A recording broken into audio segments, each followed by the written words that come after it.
Oh, it is? Okay. Test. Can you hear me? Okay, good.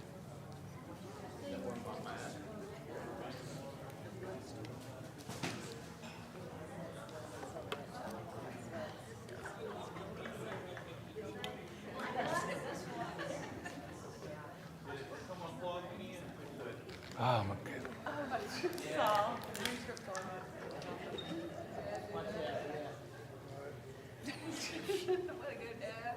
That's why I started off in last class.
John's it on? Y'all get me? Okay. All right. We're ready to roll. All right, well, I appreciate everybody being here tonight. I'm excited about this class, about teaching Daniel. I hope you are as well. Tell you what, let's have a prayer before we get started. Father, I just want to thank you so much for allowing us to be here tonight. And I just want to come before you and thank you for being a loving and gracious God. And we just want to acknowledge you as King of Kings and Lord of Lords, and that thank you for your love and your mercy and your grace. And we thank you for Jesus and his love for each of us. And I pray that you'll be with us tonight as we start our study of Daniel, that you'll watch over us, you'll give us wisdom and insight as we study, that you'll be with me as I teach, and just pray that the things we do and study will be in accordance with your will. Just thank you for this church that you bless us with, and thank you for each person that's here. In Christ's name we pray, amen. All right, so I suspect if and some of you may have already read a little bit of Daniel or read forward in it, but I suspect if I'd asked you before you started reading it what your memories of Daniel were, you probably have a lot of memories, and probably a lot of those would be about the common stories from Daniel, right? So Daniel in the lion's den, the Shadrach, Meshach, and Abednego. When I was a kid, I was taught Shadrach, Meshach, and a billy goat. That's how I remembered it then. But I mean, Jan and I taught a class for the kids about a month or so ago, the young kids, and we had Rowan in there and some of the other young ones. Drake was in there, and we showed a little video, and it was the story of Daniel in the lion's den, and Rowan knew that story backward and forwards. I mean, they just from a very young age, we were taught the stories of Daniel, and so actually this picture right here is from Jana's grandmother, who taught. She's passed away now, but she taught the young kids at school for years and years. And so we found this box of old pictures, and so this was one of them. That was the other one from Daniel in the lion's den, and they're just classics, right? When we all grew up studying those things. This is what I remember the most from Miss Clara, who taught me when I was here the felt board. And I couldn't find one, but I remember a felt board of a finger that we'd put on the wall. That was the writing on the wall, and that's just stuck with me, all these years. And so I think it's an awesome book, I think, to go back and look at those things and kind of refresh our memories. And so that's the first 6 chapters of Daniel. But I suspect if I ask you what your memories of the last 6 chapters of Daniel were, you probably wouldn't be able to say much. And I know that's the way I was, because just like Revelation, when I taught it, it was one of those things where, well, first of all, I didn't really attempt to read Revelation for a long time until a few years before I started teaching it. But with Daniel, I'd read it, but I just kind of skipped through it because I didn't understand any of it, right? I mean, it's very, very difficult language, and as difficult a language as we see even in the book of Revelation. But I'm excited about us being able to dive into that and look at that, when we get there. But and there's a lot of things that we can find from study of the book of Daniel. We already talked about there's great stories and drama in those first 6 chapters of Daniel. There's all kinds of history. Daniel covers the history of the world better probably than any, at least in that time, better than any book that there is in the Bible. And we're going to talk about some history tonight because it's helpful for when we get there. There's prophecy in Daniel. Chapter 11 is probably the most accurate prophecy of any prophecy in the entire Bible. And it's pretty amazing the accuracy with which Daniel predicts things. There's apocalyptic writing like we've studied in Revelation, and we'll see a lot of that when we get to chapter 7 through 12. There's a lot about angels in the book of Revelation. In fact, I suspect that when Doug taught his class on angels, he probably used Daniel a lot because maybe more than any other book, Daniel talks about angels. And we'll look a lot at that as well. There's powerful prayers in the book of Daniel. Of course, we all know about Daniel praying in front of the window, when they caught him. But his prayer in chapter 9, the first half of that chapter, is an incredible prayer that we can learn a lot from, and we'll get to that as well.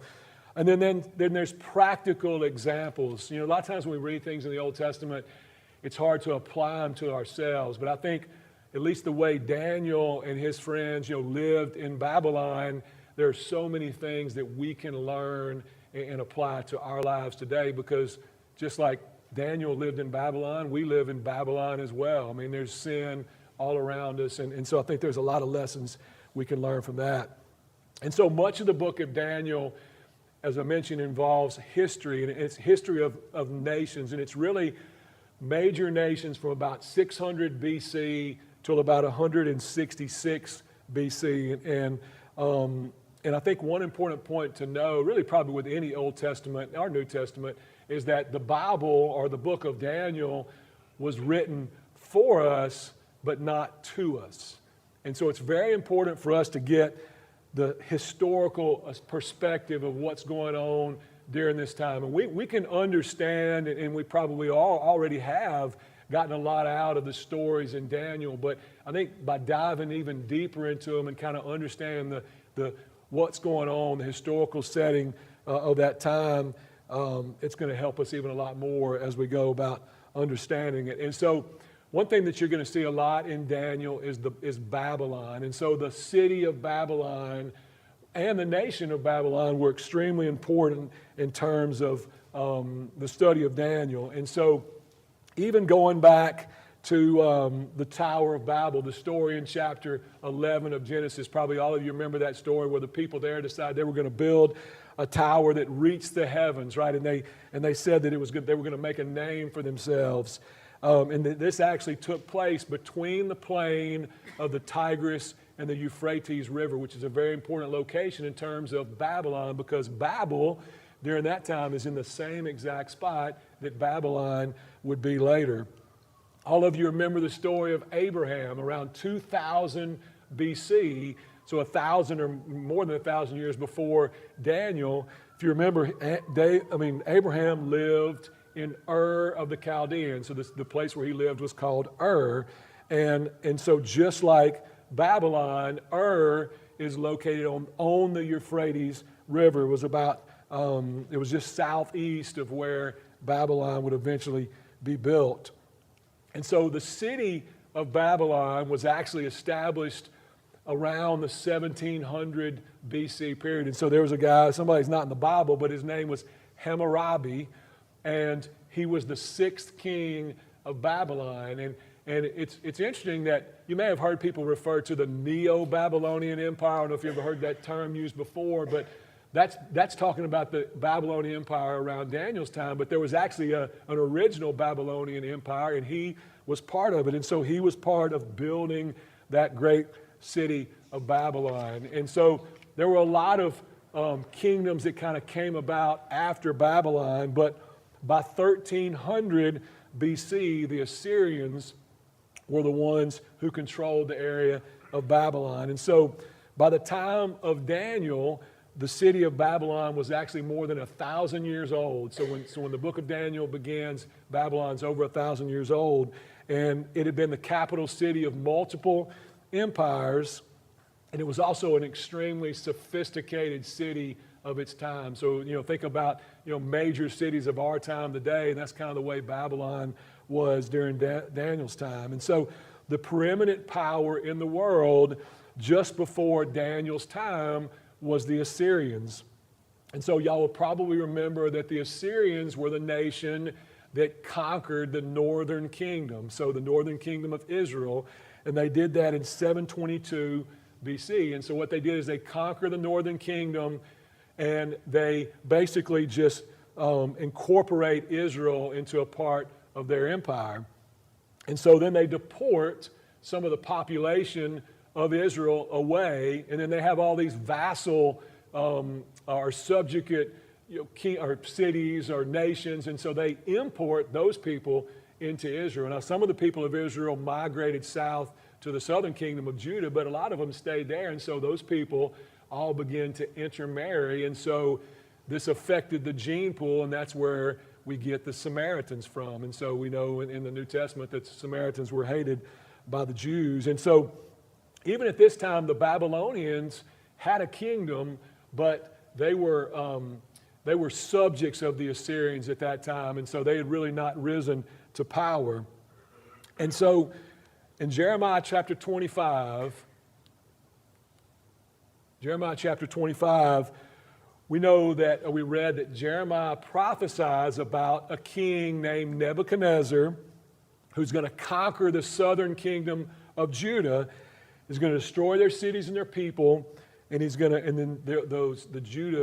people of Judah, the Jews are going to be taken captive for a period of 70 years. So how did that take place? So we go from the Assyrians being in power to how do we get to the point where Nebuchadnezzar is going to carry him off to Babylon for 70 years. And so shortly before the story of Daniel begins, the Assyrian king dies.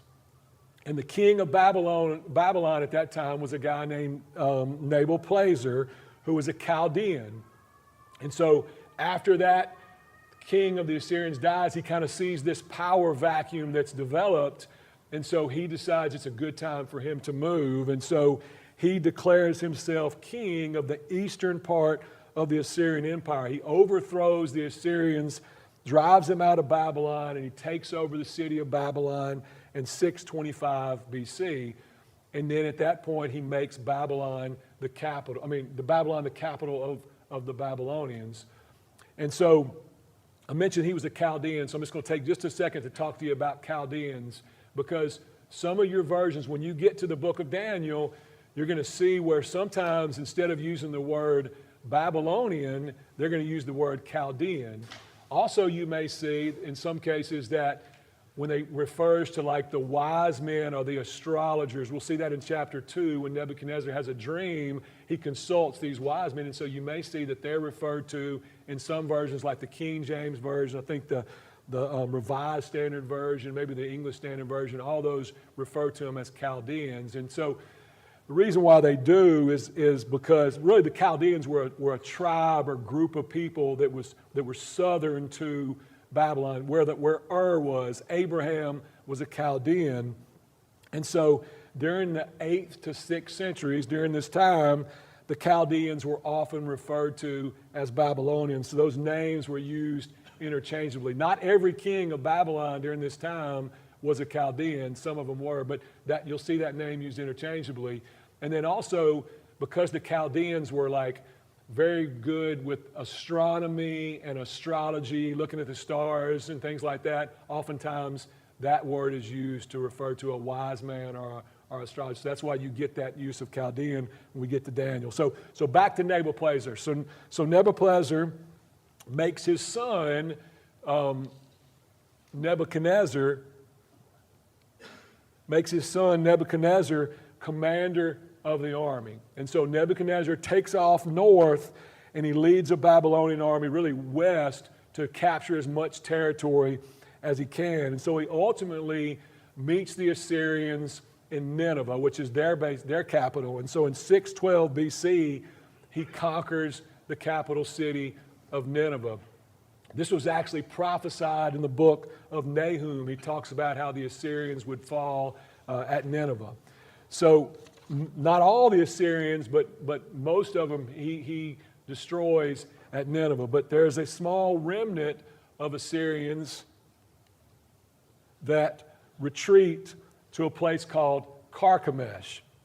And so at Carchemish, they actually get help from the Egyptians. So the Egyptians come from the south all the way up to Carchemish, and their pharaoh was a guy named Necho. And so he heads up there, and they take on the Babylonians at Carchemish. It's called the Battle of Carchemish. And at that point, Nebuchadnezzar destroys the rest of the Assyrians, drives the Egyptians out, and from that point on, the Babylonians now become the dominant power in the world. So, meanwhile, back in Judah, we have these kings, and you know there's been a long list of kings. If you read 1st and 2nd Kings or Chronicles, there's this list of kings in Judah, and most of them were wicked, were not good. Just about all, maybe all the kings in Israel, the north, were wicked, but there were a few good kings in Judah, and one of those was Josiah. He was really the last really good king, and he was killed at Megiddo. And so the events of that, what happened was Necho, the Egyptian, on his way to Carchemish, Josiah meets up with him, and Josiah does not want him to go help the Assyrians, probably because he remembers what the Assyrians had done to the northern kingdom of Israel, and he doesn't want him to go. Well, Necho says that he's doing God's will. God has told him to go to fight this battle at Carchemish. Well, Josiah doesn't believe him, but in fact, it was the truth. In fact, in 2 Chronicles 35, this is what Necho said, God has told me to hurry, so stop opposing God who is with me, or he will destroy you. And so sure enough, Josiah goes to try to stop Necho from going north, and when he does, he's killed at Megiddo. And so that's the end of Josiah. And so when that happens, his son, Jehoahaz, is appointed king, but he's only king for 3 months after that because Necho decides to exile him to Egypt. And the reason why he likely did this was because he felt like Jehoahaz would act just like his father Josiah and want to be pro-Babylonian and not pro-Egyptian. And so he didn't think he was going to do a good job, so he exiles him to Egypt. So then after that, Eliakim, who was also a son of Josiah, becomes king, and his name was changed to Jehoiakim. And so this is the guy, Jehoiakim, who's king when we begin the book of Daniel. So when we start Daniel next week, when we look at chapter 1, Jehoiakim's going to be in the 3rd year of his reign. And so that kind of brings us up to the beginning of the book of Daniel. And really probably the reason why, even though Jehoiakim was a son of Josiah, Necho allowed him to stay in power, probably because he didn't have the same political interest maybe as his brother or father did. So just to kind of continue some of this history, because I think it's going to be important throughout the study of Daniel. So in 605 BC, Nebuchadnezzar marches on Jerusalem, and he conquers it. And so following the conquest of Jerusalem, Nebuchadnezzar makes Jehoiakim, he leaves him in place as king, but he makes him his vassal king. So a king that was still going to have to be loyal to Babylon. And so at that time, he also takes some of the young men from Jerusalem that are part of the noble families. He takes them back to Babylon with him, along with some of the articles from the temple in Jerusalem. He takes those back to Babylon as well. And so this is actually one of 3 deportations that the Jews had from Babylon, from Jerusalem to Babylon. So 605 was the first one. I think I put this in your handout. 597 was the second one, and then 586 was the third deportation. So among the people that were involved in this first deportation was Daniel. So Daniel, Hananiah, Mishael, and Azariah, which were their Hebrew names. And so, as I mentioned, Nebuchadnezzar also takes not only these and other nobles, he also takes the articles from the temple, and we'll talk a lot about that next week when we get to chapter 1. And about this same time, Nebuchadnezzar's father, Nabopolassar, dies as well, and so Nebuchadnezzar is declared king of the Babylonian Empire. So in 602 BC, Jehoiakim decides that he doesn't like being a vassal of Babylon, and so he decides to rebel against Nebuchadnezzar. And in 597, Nebuchadnezzar marches on, comes in and marches on Jerusalem again, and this time he reconquers Judah and he takes more exiles in 597. And an interesting thing about this is that part of those exiles was Ezekiel, and Ezekiel ultimately goes back to Babylon and he writes his book, Ezekiel, while he's in captivity in Babylon. and then in addition, 2 Kings tells us that during this time, Jehoiakim, around 598 BC, just mysteriously dies. And according to Josephus, who was a historian, he said that Jehoiakim was buried outside the city wall, which fulfilled the prophecy of Jeremiah 22, that he was going to suffer the burial of a donkey. So Jehoiakim dies, and he is succeeded by Jehoiachin, who was his son, and also was known as Jeconiah. He only reigned for 3 months before he was taken captive to Babylon. And then finally, he's succeeded by the last king of Judah, which was his uncle Zedekiah. His name was actually Mattaniah, but it was changed to Zedekiah by Nebuchadnezzar. So in 586 BC, Zedekiah, the last king, rebels against Babylon again. And so this time Nebuchadnezzar has basically had enough. So he comes back to Jerusalem, brings all his armies against Jerusalem, and he captures it again. And this time he destroys the temple, right? Solomon's temple that had been there for 300 years, he destroys it and burns the rest of the city. And he also takes more people, the last group of people, back to Babylon as captives. And one interesting thing about Zedekiah is that he actually tried to escape. Well, he ultimately gets caught. Nebuchadnezzar blinds him and then takes him off in chains to Babylon. But before he blinds him, he actually executes both his sons in front of him, and then he blinds him and takes him to Babylon. So Nebuchadnezzar goes on to conquer much of Egypt, and he spreads his kingdom into much of what we would consider Turkey today.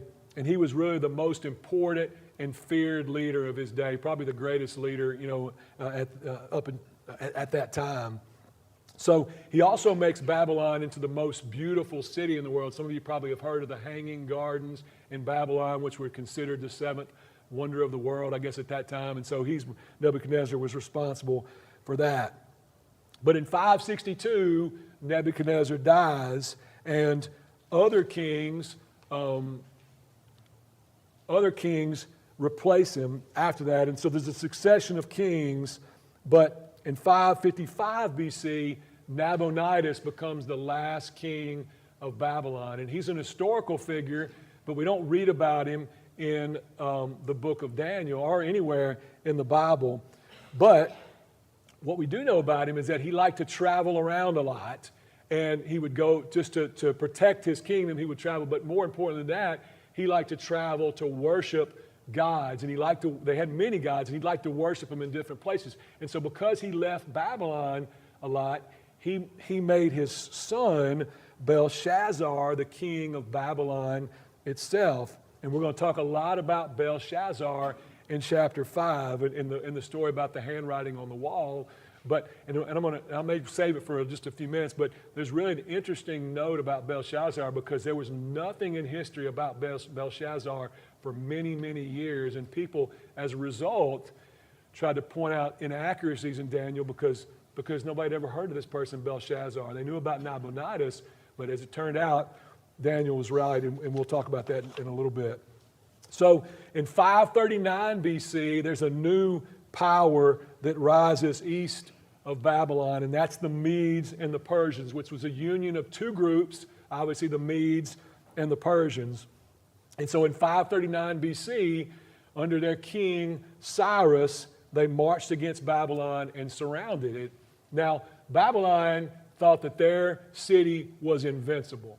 And when we get to chapter 5, if you remember, they're having this big party. And you may not remember, but they're having this big party while the Medes and the Persians are outside the city gate. And part of that was probably because they didn't think there was any way that their city could be conquered. Well, if you see here on this slide, you can see how there's water all around Babylon. Well, it was built on the Euphrates River. And so what the Medes and the Persians did is they figured out a way to divert the Euphrates River, and they walked in underneath the wall on dry ground and conquered Babylon without anybody even putting up any kind of opposition.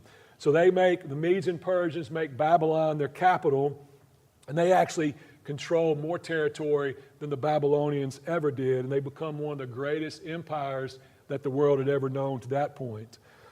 And so they ruled the world until about 331 BC, until the Greeks, led by Alexander the Great, march across and fight and defeat the Medes and the Persians. But if any of you've read about Alexander, you know that he came and conquered quickly, but he didn't last very long. He died at a real young age at 33. And so after he died, it took a while to get to this point, but his kingdom was ultimately divided into 4 different kingdoms which his generals basically took over. And the most important kingdoms to our study are going to be the Ptolemies, who were in Egypt, and the Seleucids that were in Syria. And we're going to talk a lot about them when we get to mainly chapter 11. And then the other person we're going to talk about is a king of the Greeks named Antiochus IV Epiphanes. And so he is a person that terrorized and persecuted the Jews and really tried to annihilate the Jewish faith. And he did some terrible, horrible things to the Jews and to the temple. And there's all kinds of prophecy about him in the book of Daniel. And so we're going to talk a lot about him later on. And then after the Greeks, really the major power that arose by the time of the 1st century BC was the Romans. And of course, they went on to basically almost rule the world at that point. So the reason why I went through all this history, which may be boring to some of y'all, but it's very, very important when we study Daniel to sort of see the succession of these 4 kingdoms: the Babylonians, the Medes and Persians, the Greeks, and the Romans.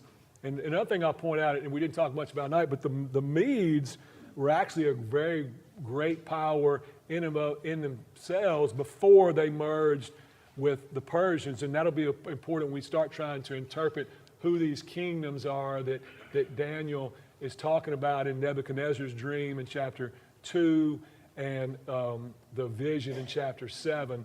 And so we'll get into that a little bit then. All right. Any questions about any of that history before I move on? So another question that arises, which I'd never even dreamed would be a question, is who wrote the book of Daniel? Because in my mind, and probably in all your minds, there was a person named Daniel who wrote the book of Daniel, who lived around 600 BC and is the main character of this story.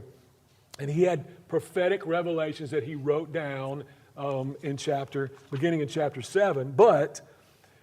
And the only reason why I bring this up is because there is a large group of people who don't believe that Daniel wrote the book in the 6th century BC. And so I think it's important just to point it out in case you ever encounter that in conversation or you see something about it and you're confused.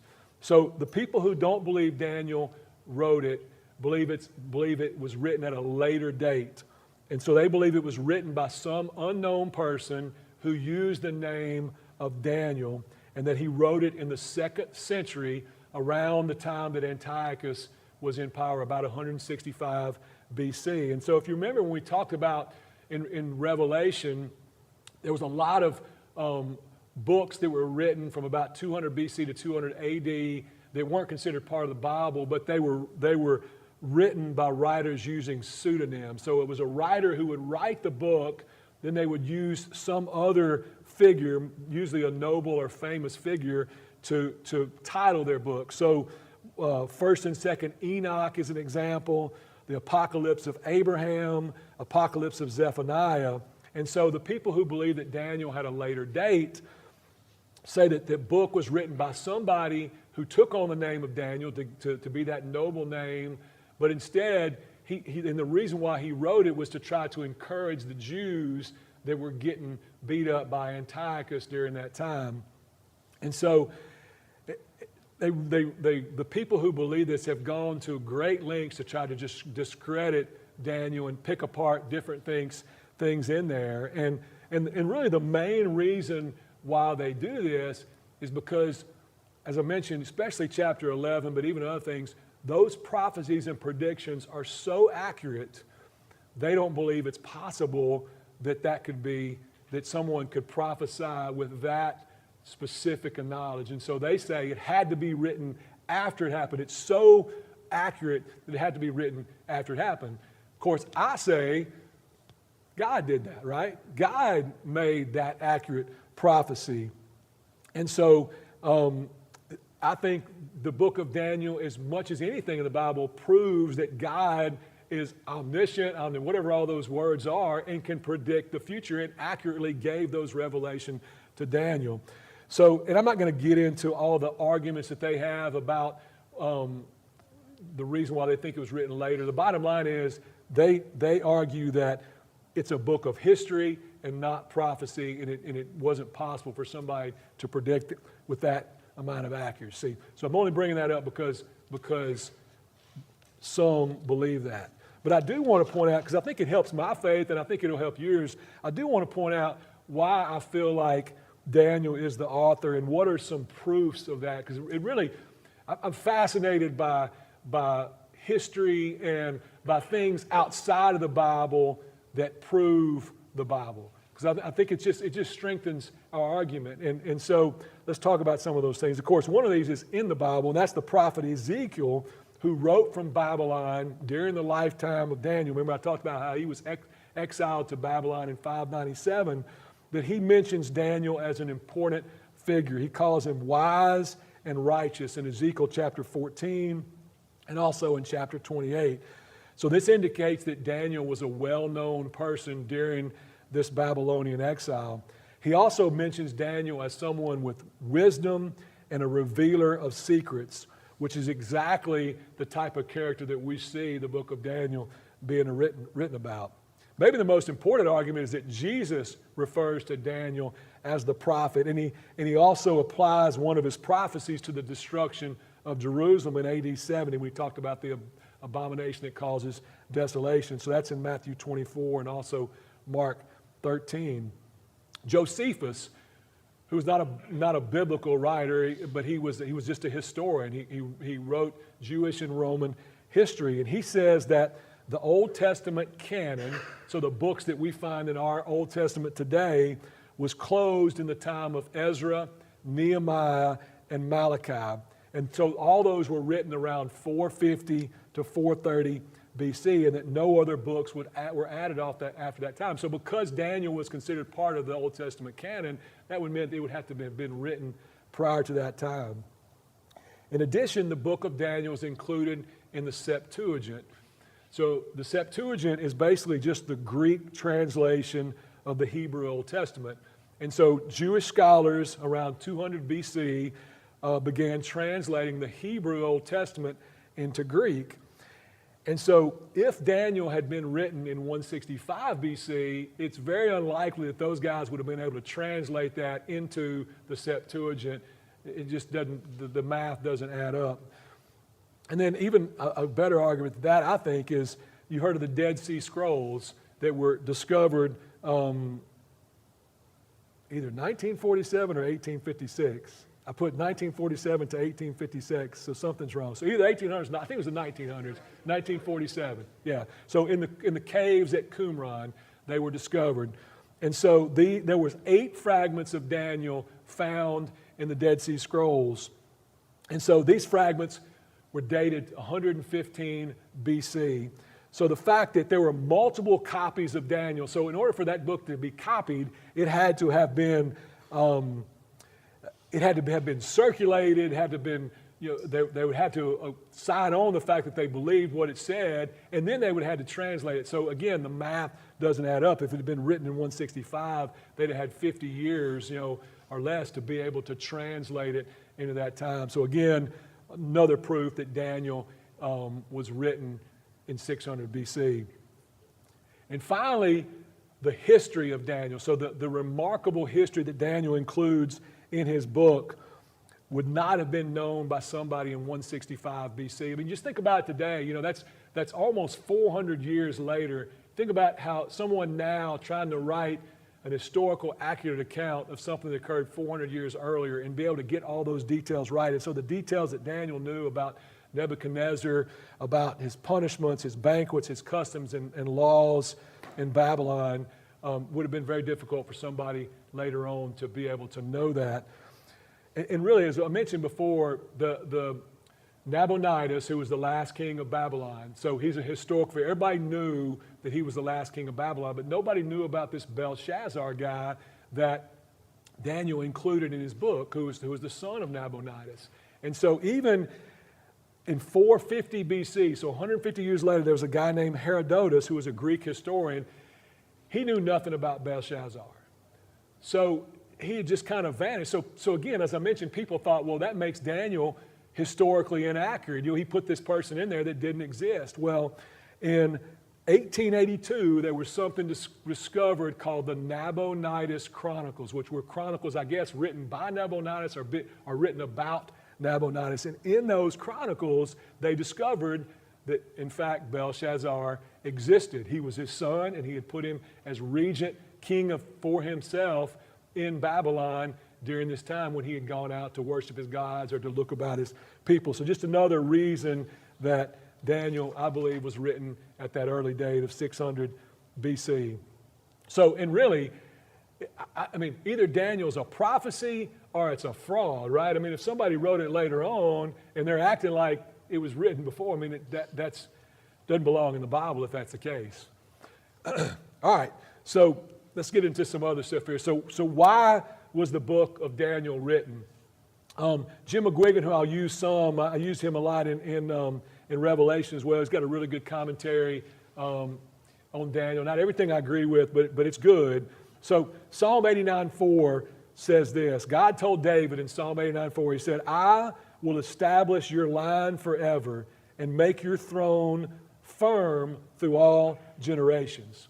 So the Jews had heard that's what David had said, but they're in Babylon right now, right? Their temple has been destroyed, they've been exiled, and so it looks like God has forgotten the covenant. But the book of Daniel makes it clear that the sovereignty would be restored again to the saints and that God's kingdom would last forever. In fact, in Daniel chapter 7, verse 18, we're going to read this statement. It says, but the holy people of the Most High will receive the kingdom and will possess it forever. Yes, forever and ever. The second thing Daniel does is answer the question, why would a powerful God who loved his people allow them to be treated as they were being treated by the Babylonians? And so Daniel is going to make it very clear that God is sovereign over the whole earth. So he alone is responsible for raising kings up and putting them down. There's no battle or siege that's successful unless God wills it. Daniel 2:21 says this, he changes times and seasons. He deposes kings and he raises up others. He gives wisdom to the wise and knowledge to the discerning. The next thing, Daniel makes it clear that there were going to be 4 world kingdoms before the arrival of the Messianic kingdom. And we're going to talk about that in chapter 2 and 7. And we'll get into some debate about what those kingdoms are. And we're never told what all of them are. We're told about one, or in a couple of places too. But the 4th kingdom is probably the most confusing thing. And so we'll talk a lot about that. But it basically showed that it was not time for the kingdom that the Jews were waiting for. And I think this probably would have been a disappointing message to the Jews. I think a lot of them were thinking that kingdom that they've been waiting for, they've been promised to David, that after the 70 years of captivity, when they get to go back to Jerusalem, that's when God's kingdom would be established. But again, Daniel makes it clear that it wasn't going to happen at that time. And also the kingdoms which would arise were going to be under the hand of God, but they were not to be understood as the kingdom of God.